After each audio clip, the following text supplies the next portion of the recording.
je vous accueille sur ce plateau, chers téléspectateurs, pour que nous puissions poursuivre cette belle étude que nous avons commencée sur le leader serviteur. Aujourd'hui, c'est justement cet aspect que nous allons traiter avec plus de précision, le leader serviteur. Je vous souhaite donc bienvenue à ce partage, que la grâce du Seigneur soit avec vous tous et qu'il nous permette, lui, notre Seigneur, de grandir dans sa connaissance pour un meilleur service, car il est notre modèle au niveau service, en étant le serviteur des serviteurs. Nous allons donc prier avant d'analyser les textes qui nous sont proposés, car nous sommes invités à contempler Jésus pour copier Jésus, parce que c'est notre devoir, c'est notre mission pour que nous puissions être des chrétiens authentiques, comme Jésus. Nous te rendons grâce, notre Père, notre Dieu, que tu puisses encore être notre instructeur en ce jour, que l'Esprit Saint qui a inspiré ces apôtres du passé, ces prophètes, continue à nous inspirer aujourd'hui et surtout à nous donner la lumière nécessaire pour avoir la compréhension juste et que par sa toute-puissance, nous puissions, en suivant les directives, appliquant les principes, connaître du succès dans l'œuvre que tu nous as confiée. Nous voulons, tout comme Jésus, achever la mission dans la réussite, tout comme les apôtres, achever, mais laissant la suite, ayant eu l'assurance d'avoir bien travaillé. Donne-nous d'être des mains auxiliaires qui sont mues par la volonté du Père, par le Saint-Esprit, pour faire les choses selon le ciel. Nous prions ainsi au nom de Jésus et pour ta gloire. Amen. Dans 1 Pierre chapitre 5 verset 3, nous revenons sur ce passage qu'on a déjà lu.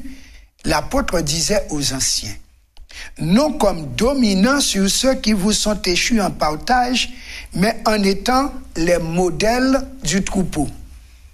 Et l'idée d'un modèle montre que l'ancien doit être le premier à faire ce qu'il demande aux membres de faire. Car Jésus a commencé d'abord par être, avant de dire aux gens de faire. Pendant 30 ans, il est resté à construire son être. La Bible nous dit, il croissait en sagesse, en stature et en grâce devant Dieu et devant les hommes. Et à 30 ans, il pouvait dire aux gens maintenant, suivez-moi. Et suivre Jésus, c'est dans tout le sens du terme. Pas simplement pour passer où il va de lieu géographique en lieu géographique, mais surtout de mode de vie en mode de vie. Donc, on le suit pas à pas dans tout ce qu'il est, tout ce qu'il fait et qu'il demande de faire. C'est à ce titre-là que l'on peut être un vrai disciple des personnes mises en discipline de Jésus. Ainsi, dans Matthieu 20, versets 24 à 28, voilà ce qu'il nous donne en référence par rapport à lui. Comme j'ai dit, il est le modèle, il nous dit comment il est et fait pour que nous qui suivions ses traces, nous puissions faire comme il fait. Nous lisons Matthieu 20, versets 24 à 28. Les 10 ayant entendu cela furent indignés contre les deux frères. Jésus les appela et dit, « Vous savez que les chefs des nations les tyrannisent et que les grands les asservissent. Dans le monde, c'est la formule. Ceux qui sont en haut écrasent les petits, les exploitent, les tuent, les maltraitent. » Jésus dit, « Il n'en sera pas de même au milieu de vous. Mais quiconque veut être grand parmi vous, qu'il soit votre serviteur. Et quiconque veut être le premier parmi vous, qu'il soit votre esclave. C'est ainsi que le Fils de l'homme est venu, non pour être servi, mais pour servir et donner sa vie comme la rançon de plusieurs. Voici jusqu'où va la notion du service pour Jésus. C'est pourquoi on dit il est le serviteur des serviteurs, parce que il va offrir sa vie en service pour le bien de son troupeau. Le troupeau avait besoin de vivre et il a dit, je suis venu afin que les brebis aient la vie et qu'elles soient dans l'abondance. Le bon berger donne sa vie pour ses brebis. Il a servi la parole et à la fin, il a servi sa vie. Voilà pourquoi l'apôtre Pierre demande aux anciens d'être des modèles pour leur troupeau. Donc, loin de chercher à dominer leur troupeau, ils sont prêts à être l'esclave du troupeau, à l'exemple de Jésus. Chez Jésus, c'est ainsi le bon fonctionnement. Si le fonctionnement n'est pas ainsi, on n'est pas chez Jésus, on est ailleurs. Comme il dit, les dirigeants des nations. Donc, on devient un leader politique, on devient chef d'une association, mais sauf berger du troupeau, dirigeant d'église. Quels principes cruciaux de leadership chrétien trouve-t-on dans ces textes? Donc, nous revenons à ce que nous disions, le leadership chrétien. Parce qu'il y a leadership politique, leadership social, leadership dans tous les domaines de la vie qu'on pourrait trouver, mais dans le christianisme, il y a un seul type de leadership, c'est celui de Jésus, puisque les chrétiens sont des disciples de Jésus, déjà mis en discipline de vie, et la discipline de vie, c'est celle que Jésus s'est imposée lui-même. Le christianisme, l'évangile, c'est la philosophie de vie de Jésus. En grec, le mot clé dans 1 Pierre 5, verset 3 est le suivant. Katakuriérontes. Ce qui veut dire, c'est un mot qu'on a retrouvé dans Matthieu 20, verset 25, qui signifie exercer la domination ou regarder quelqu'un de haut. Jésus dit, aucun dirigeant ne va se comporter en katakurion. Non. Mais il va se comporter en doulos. Deux mots différents. Puisque le doulos, c'est le serviteur, l'esclave.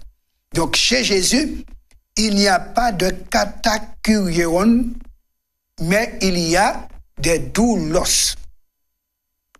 Car Jésus, il a dit, je suis venu pour être doulos. Et il a donné sa vie, il a servi sa vie. On pourrait ainsi traduire les directives données par l'apôtre Pierre dans 1 Pierre 5, verset 3, non pas en regardant de haut ceux qui vous ont été confiés. Et elle reflète les paroles de Jésus dans Matthieu 20, verset 25, où il est dit, les grands tyrannisent les citoyens, les asservissent, donc profitent d'eux, parce qu'ils sont les chefs. Ce n'est pas la notion de chef chez Dieu. Dieu a donné la vraie notion de chef en Jésus. Jésus, en tant que chef, est monté seul sur la croix pour l'Église. Donc, ainsi, il dirige son peuple vers la victoire en mourant à sa place. Si l'on veut être chef, Jésus dit, on doit se préparer à monter à la croix. On sera un bon chef. Dans Matthieu 20, versets 20 à 23, Jésus nous précise le cadre dans lequel il prononce ces paroles qu'on vient de lire dans Matthieu 20, versets 24 à 28. Alors, nous allons lire les versets 20 à 23 pour voir dans quel contexte Jésus va dire ce qu'on vient de lire. Alors la mère des fils de Zébédée s'approcha de Jésus avec ses disciples. Avec ses fils, du moins. Je reprends le verset. Alors la mère des fils de Zébédée s'approcha de Jésus avec ses fils et se prosterna pour lui faire une demande. Il lui dit, « que veux-tu? Ordonne-lui, dit-elle, que mes 2 fils que voici soient assis dans ton royaume, l'un à ta droite et l'autre à ta gauche.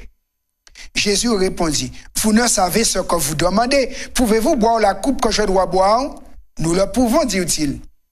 Et il leur dit, il est vrai que vous boirez ma coupe, mais pour ceux qui est d'être assis à ma droite et à ma gauche, cela ne dépend pas de moi et ne sera donné qu'à ceux à qui mon Père l'a réservé.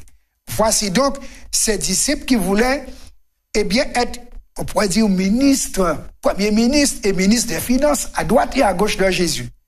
Bon, position de force. Donc, les autres sont à côté, mais eux, puisque Jésus n'a que bras droit et bras gauche, ils veulent être bras droit et bras gauche. Et c'est dans ce cadre, Jésus dit, chez moi, ce n'est pas ainsi. Dieu seul va décider qui est à droite, qui est à gauche. Je ne mets personne au-dessus de personne. Avec moi, tout le monde est serviteur, puisque moi-même, je suis au milieu de vous, pas comme chef, mais comme serviteur, et ma vie sera donnée en rançon pour plusieurs. Nous comprenons donc que Jésus traite avec douceur ses disciples, parce qu'il aurait pu répondre autrement, mais il les traite avec douceur, s'abstenant de leur reprocher leur égoïsme qui leur faisait désirer d'obtenir un traitement préférentiel. Jésus refuse de les condamner, mais il va expliquer pour nettoyer leur esprit quant à cette idée qu'ils avaient de la direction chez Dieu. Il va lire dans leur cœur. Il sait l'attachement profond qu'ils ont pour lui. Parce que quand ils vont dire, on est prêt à boire la coupe que tu dois boire, Jésus, dans sa vision prophétique, a vu que cela allait mourir martyr. Il leur a dit, il est vrai que vous allez boire, mais ce n'est pas parce que vous allez boire ma coupe que je dois maintenant, déjà au milieu de vous, faire une distinction entre vous. Chez Dieu, il n'y a pas de ce genre de distinction. Ou s'il l'a, ce n'est pas dans la pensée de ceux qui sont présents, mais c'est le Père qui va dire qui va s'asseoir à tel et tel endroit pour faire quoi. Donc, leur amour n'était pas une simple affection humaine. C'est le trop-plein de son amour rédempteur qui a débordé sur eux, mais qui a été souillé en passant par le canal humain. Au lieu de réprimander, il veut approfondir et purifier. Donc, il ne va pas réprimander les disciples, mais il va éclairer la situation pour purifier leur esprit de tout sentiment inapproprié à la nature du royaume de Dieu. Jésus explique que cette position d'honneur est accordée par le Père et par lui-même, et non pas Jésus qui devrait déterminer cela. Mais il poursuit en expliquant que la différence clé entre son royaume et ceux des nations païennes, c'est le genre de chef qui émergera dans le sien. Ceux qui veulent être des chefs dans ce royaume dont Jésus est le chef doivent devenir serviteurs, car les chefs du royaume de Jésus sont comme Jésus. C'est ainsi que le Fils de l'homme n'est pas venu pour être servi, mais pour servir et donner sa vie comme rançon pour une multitude.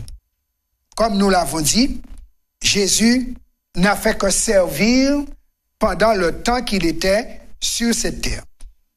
Il a servi la parole, il a servi des bienfaits, guérissant, ressuscitant, purifiant des lépreux, faisant voir les aveugles, faisant marcher les boiteux, il servait. Et finalement, pour couronner le tout, il a servi sa vie par amour. Ainsi, il voudrait que ses serviteurs, ses disciples, soient animés du même esprit. Pierre appelle ainsi les dirigeants de l'Église au même idéal. La soumission et le renoncement à soi-même manifestés par Jésus doivent également se manifester Jésus. Donc la même soumission que Jésus a eue vis-à-vis de Dieu, et même dans la collaboration avec les hommes, ce renoncement à soi, pour ne pas être vu, chercher à se faire voir, se présenter comme au-dessus, le plus fort, le plus connaisseur. Non, Jésus n'a jamais œuvré avec cette mentalité, et ses disciples non plus, car ils sont des modèles copiant le modèle. Dans Philippiens 2, versets 4 à 8, l'apôtre Paul nous dit les sentiments qui animaient Jésus, que les dirigeants de l'Église de Jésus doivent reproduire systématiquement.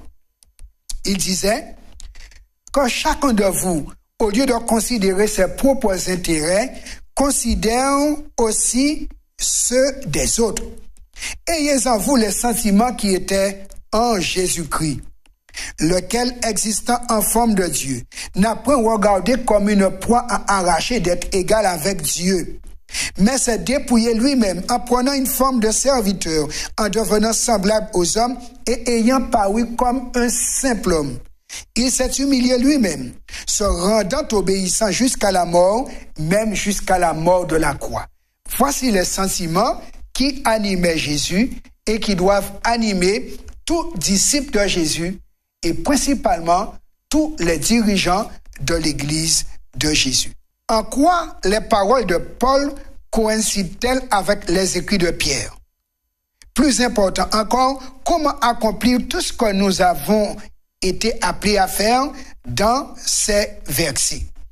Effectivement, on voit Pierre et Paul sont convergents quant à qui est Jésus, comment il a travaillé et comment ses collaborateurs doivent travailler.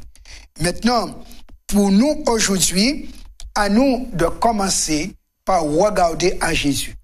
Car pour travailler avec Jésus, il faut d'abord regarder à Jésus. Et tout comme les premiers disciples ont cheminé avec lui pendant 3 ans et demi pour voir comment il est et fait, et après, on a reconnu que c'était des chrétiens, des copies de Jésus. Pour nous, les derniers chrétiens, on doit reconnaître que nous sommes dans les pas de Jésus et que nous vivons comme Jésus, étant guidés par l'Esprit Saint. Permettons à Dieu de poursuivre le travail qu'il a initié par Jésus, qu'il a réalisé chez les apôtres et les premiers chrétiens, qu'il puisse achever ce travail avec nous à la fin des temps, qu'il en soit glorifié et beaucoup sauvé. Nous prions au nom de Jésus. Éternel,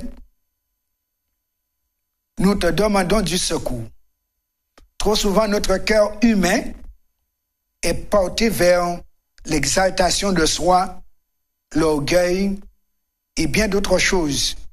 Et nous dévions du bon fonctionnement parce que nous cessons de regarder à Jésus pour regarder aux dirigeants d'à côté, pour regarder à ce que nous sommes et savons et pouvons, et ainsi nous gérons mal les affaires spirituelles de ton Église. Corrige-nous, s'il te plaît.